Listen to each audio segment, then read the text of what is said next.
Hey, it's Todd Duncan. Welcome to our podcast. We are excited that you're with us today. I'm going to invite my guest, Craig Morris, in just a minute, but I want you guys to know that during the time that we are in as a country, as an industry, I think it's really important to understand the power of relationships, the power of connection, the power of emotional connection, and what really leads to that, which is the power and the depth of your questions. Craig Morris is an outstanding expert in the area of questions. If you can imagine a niche, right? And he's a visionary, he's a performance coach, he's traveled the world helping businesses and people lead their best version of their life. And it's going to be a joy to just chat with him over the next 45 minutes or so around this simple idea of how do questions change our place in the world. So Craig, it's really great to have you here. Thanks for joining today. Thank you for having me. It's an honor. Yeah. This is a very cool book. It's called Right Side Up. And the subtitle of the book is a Better Life Possible? Who would not say yes to that? Who would not say, well, maybe there's a lot of people that don't say yes to that. That's true. What were you thinking when you came up with the subtitle of Right Side Up? Is a Better Life Possible? Well, I do think it makes you lean in, and I love asking questions, and I wanted the book title to just be a question, and someone said, no, you actually need to put the promise of the book in the title. I'm like, well, I'll do a question for the subtitle because I do think that's intriguing, and even that helps people to know if they're willing to engage in a journey and willing to engage in a conversation. Because if I don't think a better life is possible, I'm not going to pick up the book. I'm just going to stay. Yeah. So, Well, I sure hope that by the time we're done, people realize that there's a lot of value to questions. There's a lot of value to the interaction that kind of, I think, helps feed that. But it's probably like for me initially, and for anybody watching and listening to this, it's like, what got you thinking about questions as like your unique value proposition? I mean, you're teaching people how to ask questions. So tell us your story. How'd you get into the question asking relationship coaching business? Oh, that's a good question. And I think it started more with survival because I really didn't want to be known when I was younger. And I noticed that people love talking about themselves. And so if I asked a question, I wasn't the center stage. And so I could just be invisible because people would just talk about themselves and go on. And I'd ask a follow-up question and I'd spend an hour with people and they're like, man, this was awesome. And I learned a lot about them and they didn't learn anything about me. And we were both happy about that. And so that was early in my days. And then as I started realizing, I do need to share some things about myself. I do need to have mutuality in my relationships. There does need to be some give and take. I realized that asking questions was an incredible way of gleaning avenues where I could love, avenues where I could connect with people. At the heart of connection is being able to find out where people are with their, to me, I look at three things as the heart of connection. Everybody wants to be accepted. Everybody wants to belong. Everybody wants significance. And those three things, if felt and experienced in a relationship, brings people closer. It's called connection. I don't know where you need to feel accepted. I don't know where you need to feel like you belong. If you're good at something, you can't feel significant till you're doing that. And so those things are all built on asking questions, caring for people, listening intently to their answers. Yeah. It's a phenomenal backstory, and I had no idea it began, young in your life about that, and yet it's and I don't want it to come off as sterile because emotional connection it's connection, and connection cannot be superficial. It has to be deep, and at the same time, most people I don't think have that wherewithal to risk or to maybe become a little bit vulnerable in asking the questions. And yet we know, and I know that the most profound and productive relationships are built on that question interchange. So what is the correlation between somebody in any type of relationship of being where they are and beginning to kind of realize the power of great questions and not have it come off as a strategy, but rather a humanity move. Yes. Really. I think even backing up, I'm a big fan of backing up because sometimes we take questions and we just move forward. there's a big lie that a lot of people believe. If you really knew me, you wouldn't love me. That keeps people in hiding. That keeps people kind of living out of this false self of, I want to just, this is who I want you to think I am. And even if that person receives love, it can't be received as love because they're living out of a false self. It's the portrayal of who they want to be. And if that want to be person is somehow loved, admired, or respected, it still doesn't translate into the experience of that for that individual themselves. So we have to deal with that lie. Is it really possible for someone to genuinely know me and love me more? I remember early in my marriage, I shared something with my wife that was hard for me to share. And she looked at me and she said, thank you so much for sharing that. I love you more now. I feel like I know you more and I can love you more now. And I'm like, I don't know how. I don't have a category for what you just shared, but I need to build one. I need to build a category that says it's actually possible to get to know people better and for your love to increase rather than decrease. So many times we get to know people and, oh, you have this weakness, and it's for us just a reason to vote them off our island rather than a way to say, hey, you're human, I'm human, we both have strengths and weaknesses. This is a foundation for connection for both of us. Yeah. So does the methodology of connecting, might be the wrong word, or the purpose maybe of connecting, does it come from wanting to be accepted, or does it come from a desire to have a deeper, more honest, more transparent relationship? You mentioned spouse, and husband and wife, and you probably same thing with business. But what's the purpose? How do you know as somebody who wants to be more intimately involved with people and knowing that it takes a dialogue to get there? How do you encourage people to get to that step? I'm thinking there's some risk. Yes. I'm thinking there's some maybe vulnerabilities. Yes. I'm thinking there's some fear. I mean, Yes. it's a big topic just to get to the point where I desire outwardly to really truly know you and share with you and learn about you. Yes. How do you get there? I think part of it is the expectation. I think a lot of us think, okay, if I'm willing to risk and be vulnerable, there's going to be a promise, and okay, it'll bring us closer and this and that. And so people start being vulnerable, and actually it doesn't bring this better relationship. It brings a different, sometimes more challenging relationship, which people go, see, it didn't work anyway. They put their toe in the water and then they run the other way and feel far more comfortable in a cave to themselves, just being isolated.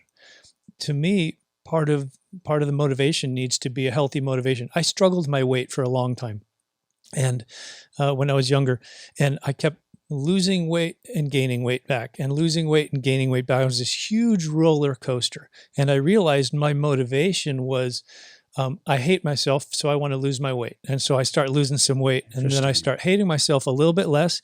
And then I start getting off of my discipline until I get high. And I was on this thing. I'm like, I need to find a healthy motivation that's beyond just, I hate myself. I need to be drawn towards something positive rather than just, self-hatred is a very powerful short-term motivation, even in business. People are like, man, I got to make money. I got to do this. I got to make these phone calls, and I suck if I don't. And it's like, well, okay, that may work for an afternoon or for an hour. Right. It's unsustainable. But finding the true valuable proposition in each and every motivation is super important. So for me, with my weight example, I had to get to the point where I love myself enough to desire health. Well, that's good, right? So when it comes to connection and relationship, I can't control the response that you have to my vulnerability. But there's a joy in being authentic, and there's a joy in me being who I am and sharing that. Wow. And I can't guarantee how that's going to be received. And so if the joy is, I want to live out of this authentic part of me, some people are going to like that, some people are not. Nothing valuable is lost with authenticity. With this kind of That's a good point. Nothing valuable is lost with authenticity. If I'm authentic and someone rejects that, I was probably wasting my time in that anyway, because if they don't like the real me, I'm just spinning my wheels. And yet if I'm authentic and walk with someone and say, hey, this is who I am, C.S. Lewis once said, friendship is forged when you look deep into the eyes of someone and say, "You too?" And it's amazing what authenticity can do when people, even during this time, people are scared. And if you're like, gosh, I'm scared. Me too. Yeah. I'm trying to find handholds of hope. Me too. And when we start bringing the conversation to a place where we can really be authentic, relationships start being forged in a totally new, healthier way. So I love this word authentic, and I love the word courage, and I really like where this is going, because I don't want anybody that's watching or listening to this to think that asking great questions is a skill set to be learned for gain. True. Although it could be, Could be. you could argue that he who asks the best questions Yes. generally learns the most about somebody, and therefore then where he or she can meet them. But I think where you're going and where I want to stay is there's a real heartbeat to this, and there's a real need to get beyond the first layer of whatever it is. It could be fear, it could be shame, it could be posing, it could be any of those things, whether it's for me as the person initiating a conversation or for you as the person that the question is being asked of. So if somebody needs to be authentic, there has to be a balancing act of safety. Yes. What say you about that? Well, I just so happen to be an expert in this, because I went from trusting no one and sharing none of my true self with anyone to allowing that pendulum to swing too far, sharing everything with everyone. And I'm like, oh no. And there's this beautiful place of equilibrium where we learn how to share our authentic self with safe people. Or we learn how to share, you've seen the concentric circles on a bullseye. People look at that a lot. And there's an inner circle of people that you share your authentic self with. And then the next concentric circle, maybe you share 60 or 70% of your authentic self, but you still keep back parts of your heart and your soul that you're not going to be sharing with just anybody and with everybody. It's one of the questions I love to ask my daughters. I have a 18 and a 16-year-old daughter. And I often ask them, what percentage of your true self did you bring today?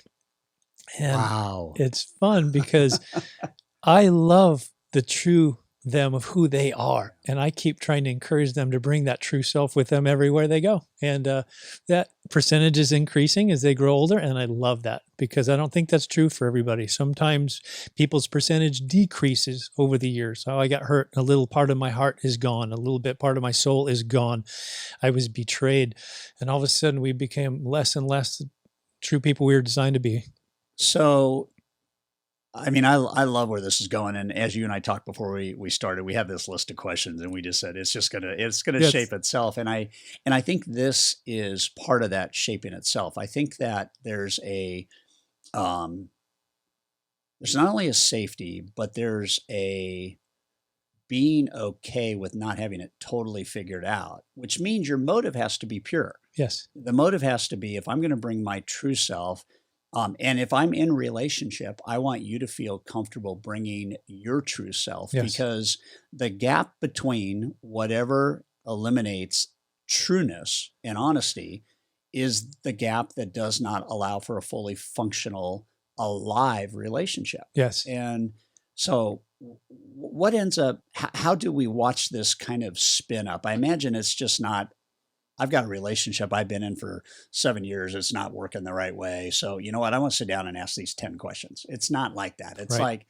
how do I, a journey of 1,000 miles begins with a single step. Well, a journey of a connected relationship begins with a really powerful question that has no motive other than connection. Mm-hmm. So what is the, like maybe what's the, you've designed questions, and I know that there's so much emotion and connection and relationship around questions, but there are questions that work and there's questions that don't work. Yes. If you get back to your kind of story, where do you see most of the guys and gals that you advise and coach, either from a business standpoint? I know you coach CEOs. I know you coach couples. let's take business first. Right. What's a great starting point for a leader and a follower, a salesperson and a client, from your experience in business? I think you and I have even talked about this before, starting with a simple, hey, tell me your story. Yeah. Getting to know the arc of someone's life, where they have been, and then also asking them, would you like to be? Where do you want to go? Sometimes it's just a matter of loving someone enough to ask a question and listen. And people are beautifully trusting of their story with people that they know genuinely care. And if they realize, hey, I'm just asking because I'm trying to check a box. Hey, tell me your story. And I'm looking away and I'm breaking eye contact and wait a second, hold on, my phone, my watch has got a message. That's not going to go a long way to actually connecting, because part of the heart of connection is attention. Right. And listening carefully and remembering people's story is very powerful and is very thing. So just the simple, hey, tell me your story. Non-threatening. I've never met anyone that said, no, I don't want to tell you my story. Some people share shorter. They've actually learned wisely. Sometimes it's beautiful to start with just sharing a little bit of information and see if there's more interest level. And that's why asking follow-up questions are so important. Yeah. And if you don't mind me saying so, and I think this is especially true for the men in the audience, men don't do a very good job sometimes of receiving information. Sometimes when someone shares a difficult story, there is this piercing silence that they don't know what to do with, because they don't know where to go with what was just shared. A guy shares, well, my wife just left me, or my business just lost 40%. Okay, so you line up a whole bunch of those kind of statements that make us not know what to do. I don't necessarily know where to go with that, but I know how to say, thank you for sharing that. That took a lot of courage to be able to share that with me, and I appreciate that. Yeah. Being grateful for a tough question, being grateful for a difficult story allows someone to get the message, it's okay for me to be me. It's okay to have a story that's less than perfect. It's okay for me to have struggles and challenges. This person's going to accept me as I am. And that is such a beautiful and rare gift in our culture. Yeah. There aren't a lot of people that are walking around saying, it's okay for you to be you. Yeah. Most people are walking around saying, produce more, do more, jump higher, run faster. And we're like, I'm doing the best I can. So I love that analogy. And yet, I think about relationship. I think about marriage, and I think about, what's your story after you're married probably doesn't quite work. Doesn't quite work. Because if you probably already asked it and forgot the answer, right. That'll get you into more trouble. But what are some of the things? Because I know in my relationship with Deb and just our dance together, that there's such a deep, real bond when Yes. there's safety around discussion, and there are unique questions, and maybe even from the guy standpoint, why guys don't hear the answer to the question of their wives. And maybe it's vice versa, and maybe it's not even gender or relationship centric, but it's like, okay, I'm in a relationship and I don't know things that would really be great to know. Yes. How do I broach that, and how do I consistently deepen my partnership with my spouse and who I'm spending my life with in a normal kind of, we don't do this because we have to, we do Yes. it because we want to. Yes. What do you see off the business table and just into relationship? Yeah. You mentioned courage earlier. That's super important. Intentionality is also very important. Any relationship that's important to us, we need to be intentional with. A handful of years ago, my wife came to me and said, okay, let me get this straight. You got a game plan for your business, got a game plan for your physical health, you got a game plan for your life, but you don't have a game plan for a marriage. Can you help me understand that? As I said earlier, sometimes we as men don't know how to respond to those difficult questions. And I hope I said thank you for that. That's a very difficult question that you just asked me, but I needed to hear that. I wasn't putting intentional time into that because it wasn't important. Sometimes we need to create space on our own to ask ourselves, why is that? Why am I so attracted to spending time at the office and then maybe not looking forward to going home as much? Yeah. And what is it about what I'm getting from the office or my work or my golf or my sports or whatever it is, my hobbies, that I'm not getting in this relationship. Not to say, oh, see, I'm getting it here and not getting it there, but to be curious, because I think we can get some of those things in a relationship. And I think the reason why we don't get a lot of those things out of the relationship is because we haven't brought our whole entire self. We haven't brought our authentics. We've kind of mailed it in those places, and it's not providing good results, not a Yeah. return on investment, if you will. So Yeah. So I'm going back to courage then, and I'm thinking about like just in relationship of being intentional about growing, because I think what ends up happening, at least what I see, is it's awfully easy to take a relationship for granted, whether it's business or personal. It's awfully easy to, yes, we're in our 25th year of marriage and we just do this, right? yes, Or I'm doing what I'm not what I didn't do when I first met you. When I first met you, I was really curious. I was asking a lot of yes, questions. I was yes, really getting to know you. And now that we do this every day, I'm not. And I think that's the potential edge of the cliff for a relationship to move from functional and trusting to dysfunctional and non-trusting. And that is a cliff nobody really wants to get to. I know that you and your wife do a lot of work with married couples and whatnot. What do you say about how do we keep that intentional? What is the rhythm or the routine to make sure that the most important relationship theoretically for most people is the relationship that you've committed to spending their life with? yes, So how do we nurture that? yeah. And what do you say about that? Because then I want to tell you something and see how you respond to it as it relates to my answer to that. Well, I want to hear your answer first. I don't know. See, that's a great question. So, and if I could pause Yeah. here, this is a great point for people to realize. When someone else asks you a question, there's one of three reasons why other people ask questions. One is that it's a smokescreen. Sometimes people are asking questions just to get to a different topic. Interesting. Number two, sometimes people ask questions because they have something to share. Okay, so I'm sitting here, you asked me a question, and I am sharing my answer to that question. What are you doing the whole time? You can't listen because all you're thinking about is what you're going to share and how you're going to share that. So me, as someone who cares and is interested, here's a question. I say, wow, that's super cool. It sounds like you've given this some thought. I'd be curious to hear your thoughts. I want to exhaust your thoughts on the issue first, even though you asked the question, because I'm going to guess you probably have something to share. So then I listen to what you have to share. And guess what? Then you're ready to hear. Wow. Because now you're present. That just happened. And now you're present. Now That just you're happened. able to say, okay, yeah. So Yeah. anyhow, I'd love to hear your thoughts. Yeah. Well, so I think that one of the things, and this is for anybody, whether it's business or personal, the idea is that if you don't take care of a garden, it gets a lot of weeds, that chokes out the growth. It gets a lot of toxicity. It doesn't have the right nutrients. It doesn't look as beautiful as it did the day you planted it, right? And so the gardener has to nurture the garden. Essentially that is taking care of the things that produce growth and ridding it of the things that choke growth.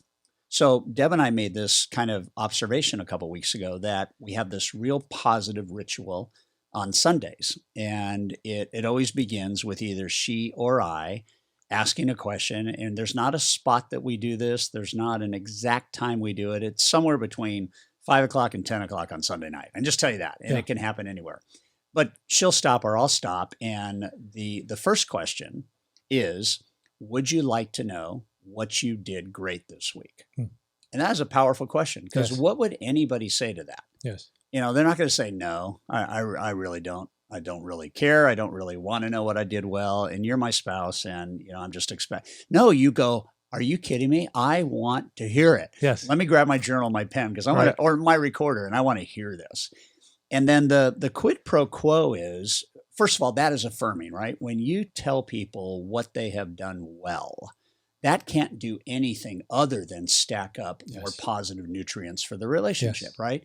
And it's not rote. I mean, it can't be, because every week is different and every day of every week is different. And so as the giver of that, you're challenged to think about new things, and for me, I'm challenged to remember the things during the week, like on a Tuesday when I know Sunday night's coming up. Man, that was something she really did great. I want to acknowledge that. I'll just jot it down on my phone in a note or something like that. And then it becomes really real. So she would do it and I would say yes. And then the quid pro quo is then I would do it. So I've got to be ready to tell her what she did right if she's going to be ready to tell Yes. me what I've done right. So it's a question. Yes. But then we started making this observation that all it really deals with is the things that went right. It doesn't deal with anything that may have been a scenario where a different question Yes. would have been better, or a different conversation, or this, that, or thing. So Yes. about a month ago, we started adding. We said, so let's go through the positive part of it, and then let's just ask one more question. Is there anything I could do this week that by next week it would demonstrate me being better as a husband, a father, a friend, whatever that might be? And there are weeks, Craig, where there's nothing that just stands out. And then there's weeks where, like, I would really remember that situation on Wednesday. I really would love you, if that ever comes up again, to try this. Yes. And what we ended up finding is that we don't want to wait till Sunday to have that dialogue. And so she'll say, Sunday's going to roll around, but I want to capture it right here. What you did there was great. Here's what else you could have done. And it's not a coulda, shoulda, woulda. It's no finger pointing or blame. It's just like health. And I think what ends up happening is, I guess the big point is, you can never, ever take a meaningful relationship for granted. Yes. Otherwise, it is going to move over time, daily. There's that song by Casting Crowns, Slow Fade. A marriage doesn't fail in a day. It's a slow fade. And so we have to pay attention to this connection piece vigilantly. Yes. So that was my answer. And there's so much good to celebrate there. And I will bring that back to what you said earlier about people needing to be appreciated. I am a strong proponent of needing to celebrate more. Yeah. There are so many things that if we look through the right lens, we can celebrate about other people, about circumstances, situations, and they need to hear that. A lot of times people can't even see that themselves. And so we're in a business meeting and you're sharing that with me, and I say, good for you. That is fantastic. You are being intentional. Yeah. And not only are you being intentional, you're demonstrating that the research statistics share that anytime there's a conflict, it takes some time to resolve that conflict. You created intentional space for that. Good for you. And now what you're trying to do is move your processing to be real-time processing where you can do it in the moment. That's awesome. It's impossible to eliminate all conflict. All we're trying to do is cut down on the intensity and the duration of those kind of conflicts and those kind of ruptures in relationships. And that's beautiful that you created a space that could identify moments and movements, and then you can create a safe environment where you can keep talking about that and whittling down that time, which is fantastic. It doesn't matter if it's a coworker or someone else. Having that intentional check-in time, asking a safe question that can get some honest feedback, welcoming the feedback. Yeah. That's hard to do sometimes. Sometimes we're very fragile when it comes to feedback. When someone says, well, yeah, you, blah, blah, blah, and they go on, and we're like, oh, no, I wasn't expecting that. I was just expecting a bouquet. Right. It's really interesting to be able to create that space and be okay with what they share. Yeah. Yeah. And it just hit me when you said this about leadership, and let's put, marriage and that type of relationship aside, but there's a very strong similarity between leadership and followership. And it's interesting that I do think the best leaders ask the best questions. Yes. And so what is just a bridge in your experience working with business guys and gals? What's the nugget for a leader to get in this conversation right now? If you've got followers at different levels. The best thing you can do is let someone else be the hero of a conversation. What does that mean? That means most of us are walking around with something to share. We want to impart wisdom because we want to be perceived as the wise guru, the insightful business person. When you ask a question, they become the hero of the conversation because they're the ones that are figuring out the answer to the question that you like. A wise person will take a statement that they want to make, turn it into a question, and let someone else self-discover that truth. If I share with you something, you're probably not going to remember it. If I ask you a question and you conclude that answer to yourself, guess what? You're going to remember that. That is powerful. That is powerful because I think the same thing holds true in any dynamic of a relationship. If I am in business as a service provider or a salesperson or a leader or in just relationship with close friends and whatnot, um, I think oftentimes we forget to take off the spotlight on us and make it about the person Yes. because of all the other reasons, posturing, posing, shame, disauthenticity, fear, all Yes. those things. Yes. Okay, so back to real quickly then, back to the idea of um, the steps to just kind of get into the mode of asking the right questions. You don't have to ask a lot if the ones you ask are more real, Yes. valuable, and penetrative. So how True. does somebody? I mean, again, I'm not looking for a playbook because I think that Yes. so much of this is like I think heartfelt. I think it's okay to have a playbook. I think every single one of us need a playbook when we're first beginning. I Okay. have that. Yeah. When I'm learning questions, when I hear a good question, I write it down. I put it in my phone, and because I'm not going to remember off the cuff. And so for me to have a couple of questions that I can see and I can ask until they become a habit, sure, there's nothing wrong with that. Having good questions, great questions that you can ask that can bring people together. Yeah. I love to ask the question, what are you learning right now? Whoa. It just opens up the gate for people to say, I'm learning something about myself. I'm learning something about the marketplace. Yeah. I'm learning something about relationships. And I get to be blessed by what they're sharing Right. because now all of a sudden now we're co-learning and we're creating an environment where you're getting to share that. And I'm celebrating that because who wouldn't celebrate what you're learning? That's fantastic. I don't care what you're learning. If you're learning how to ride a bike or how to navigate one of the most difficult business economies this country has seen in a long, long while. Yeah. There are things that we can learn that sharing with someone else is going to bless them as well. I guess I could argue too that in the middle of what we are going through with the pandemic and business shutdown and so on and so forth, the need to really connect is even more relevant and more needed today Yes. than ever. And so I think that the idea of this is a time to ask your clients Yes. great questions about their future and what they fear. It's a great time to ask your employees about their future and their fears and, Yes. and what does this look like. It's a great time as a leader to ask yourself, what am I learning from Yes. this so that I can innovate my company? And so I'm going to do something I wasn't planning to do. I'm just going to take your book and I'm going to open to a page.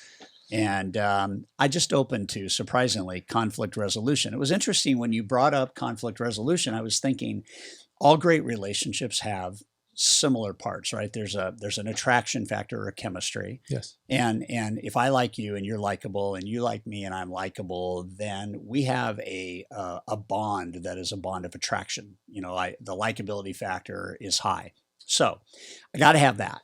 Yes. There's no way to really legitimately resolve conflict if we don't like each other in Right. the first place, because it's a battle. The second thing is we've got to have more conversation. So if chemistry is natural, if I like you and you like me, then conversation should be natural. It should be desirable, Yes. right? And so conversation has legitimately a surface layer for most people, but when chemistry's really there, the conversation goes deeper, which I think leads to collaboration. So a marriage has to collaborate on how to be great. A leader and a follower have to collaborate on how to be great. A salesperson and a client have to collaborate on how to be great. And if you collaborate, you're going to be doing new things, which create conflict. Yes. And all four of those added up, chemistry, conversation, collaboration, conflict resolution equal connection. Mm-hmm. So I opened to conflict resolution. And your first question is it possible that I'm wrong? So this is just random. So talk to us about the idea of what is the key to the questions and conflict resolution. Yes. Even that first question can take us in a direction that would take half an hour because research has demonstrated the number one barrier that keeps people from connection in a conflict is superiority.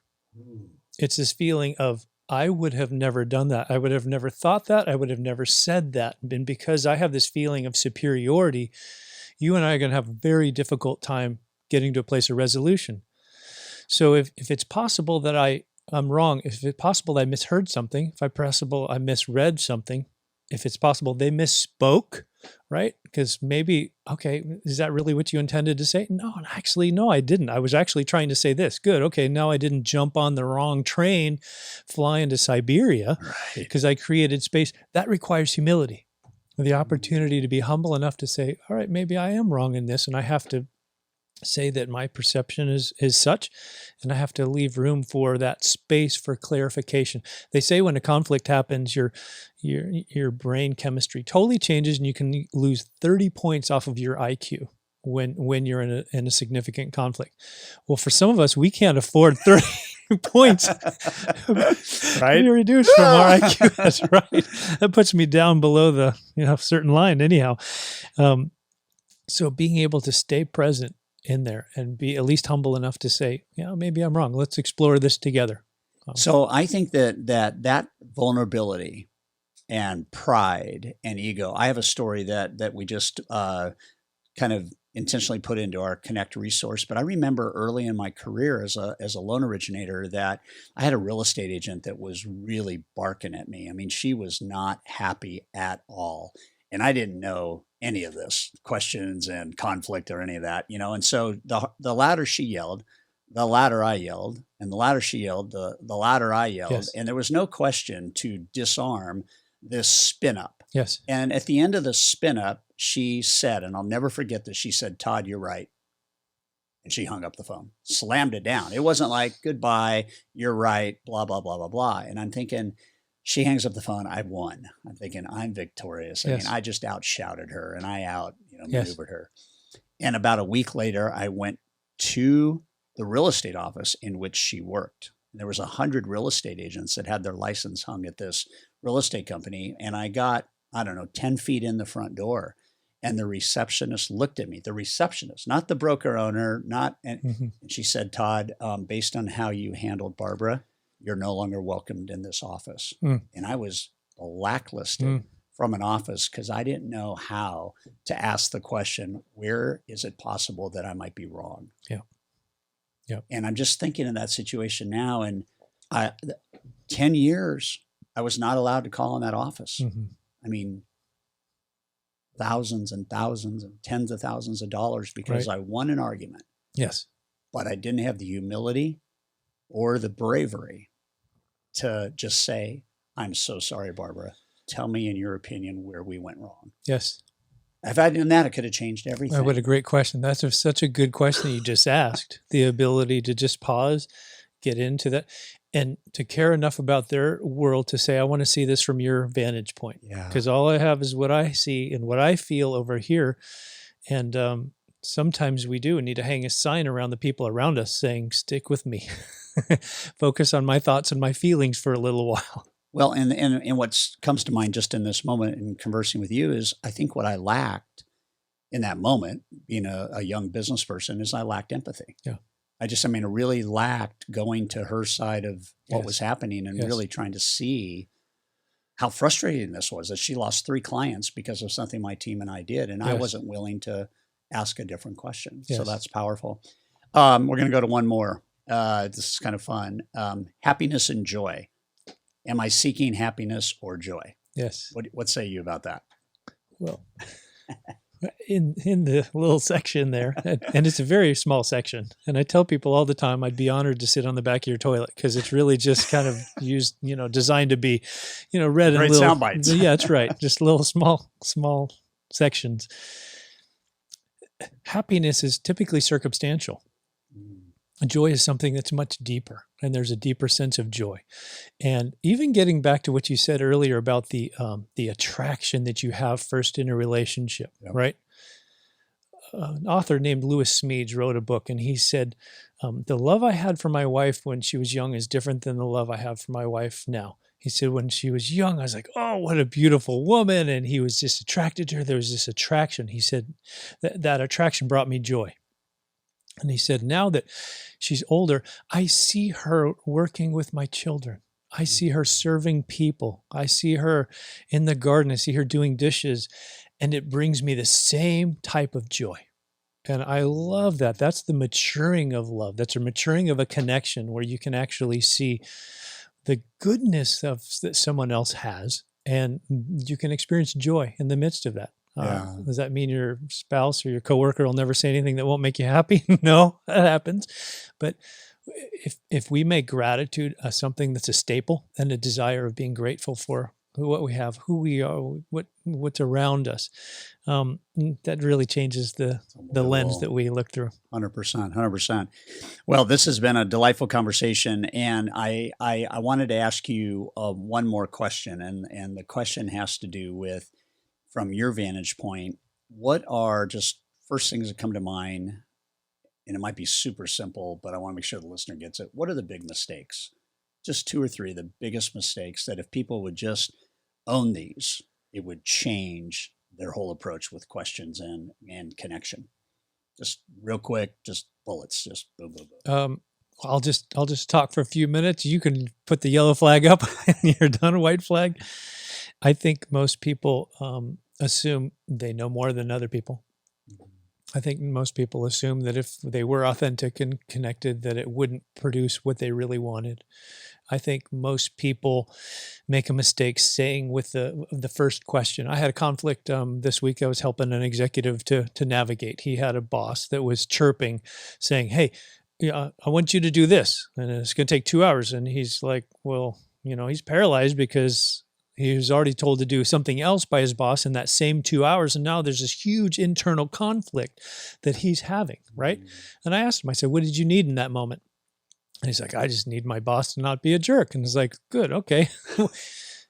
let's assume that's not going to happen. How can we cut the demand and not the supply? You are always going to be surrounded by jerky bosses and bad economies and different things.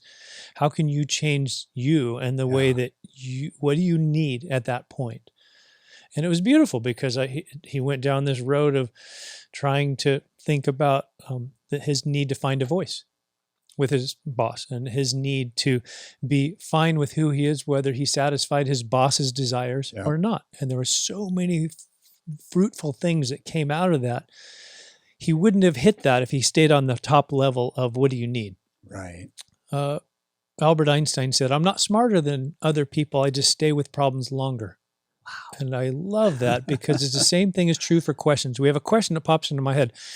I'm not going to assume that's the best question. I'm going to use that as the first question, because if we drill down further, we're going to get to some really fruitful ground in relationships. Oh, I love that. I love that. And I think it's also interesting that in scenarios like that we can also, as a employee, we can ask a question. We can say, "I appreciate that you would love that to get done. Yes.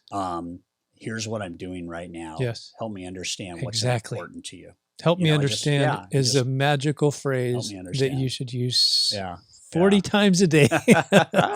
Hey, I was curious about something. Yeah. Yeah. So I love this. I love the conversation. I love the clarity in your soul and your mind and your heart. And guys, this is a great book, man. Just go to Amazon.com. Craig Morris is the author. Right Side Up is the title. Is a Better Life Possible? I've had a delightful time with you, Craig. And thank you for just joining our podcast today and pouring into thousands of people to help them live their best life. Thank you, Todd. And thank you for creating space for people to lean into not just better business, but better relationships. Some people are plagued by difficult business that affects their home life, and some people are affected by difficult home life that affects their business. And trying to get healthier in all of those areas is a beautiful thing. Yeah, worth pursuing for sure. Yeah. Relationship, intimacy, connection, just the right questions. This has been great. So we'll be with you again on another podcast. Thanks for joining. Share this with all your clients, your team. Everybody will be better if they ask new questions. Cheers. See you again.